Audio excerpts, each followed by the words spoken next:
Well, it was one of the most aggressive presidential debates in modern history, but at least one statement by Donald Trump sent reporters into a tailspin. If elected, he would assign a special prosecutor to investigate Hillary Clinton. Are these kinds of claims made by third world dictators, or is this something that should have happened already? Let's give it a reality check. It's just awfully good that someone with the temperament of Donald Trump is not in charge of the law in our country. Because you'd be in jail.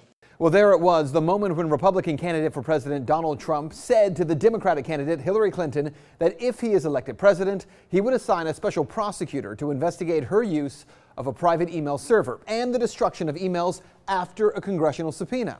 The response from the Clinton campaign and much of the media that this is the kind of thing that happens in the Banana Republic, not in the USA. So what leaders have actually done this? Well, to name just a few, former Egyptian President Hosni Mubarak, who jailed his opponent after Egypt's first contested election and had his opponent sentenced to 5 years of hard labor. How about Zimbabwe's President Robert Mugabe? He had an opposition leader arrested and reportedly tortured. And this year, Cambodia's prime minister had his main opposition leader arrested and sentenced to 5 months in jail before elections could even take place. So is there a difference between what Trump is claiming and what's happened in these countries? Well, yes, because first of all, under President Obama's administration, Clinton was already the subject of an FBI investigation. FBI Director James Comey said that charges were not recommended against Clinton, but that she was extremely careless in her handling of classified information. So the big question, why not leave the investigation there? Is there any legitimate reason or precedent for a special prosecutor? Well, yeah, back in 2003, a top presidential appointee by the name of Scooter Libby, he was investigated for mishandling classified information. A special prosecutor was assigned to the case, which was over the leak of a CIA agent Valerie Plame's name. Libby was charged by that special prosecutor and then convicted by a jury.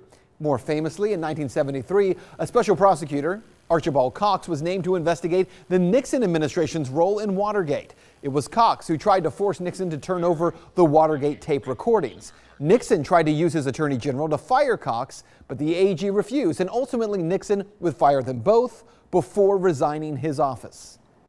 So what you need to know, today Wikileaks released new hacked emails from Clinton campaign chairman John Podesta. And in that batch, an email from May of 2015.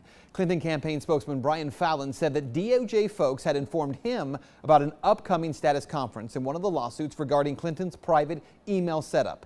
That means the Department of Justice was in fact updating the Clinton campaign on the investigation. Plus, you have Bill Clinton meeting with Loretta Lynch 2 days before the FBI director announced the charges would not be filed. And the immunity given by the Justice Department to key players. All of it should make the public completely untrusting of this process. But at the same time, we should all be nervous about the idea of any president ordering an investigation into one of their rivals, regardless of the party. The bottom line, Donald Trump, if he becomes president, should not be the one appointing a prosecutor to investigate a political rival.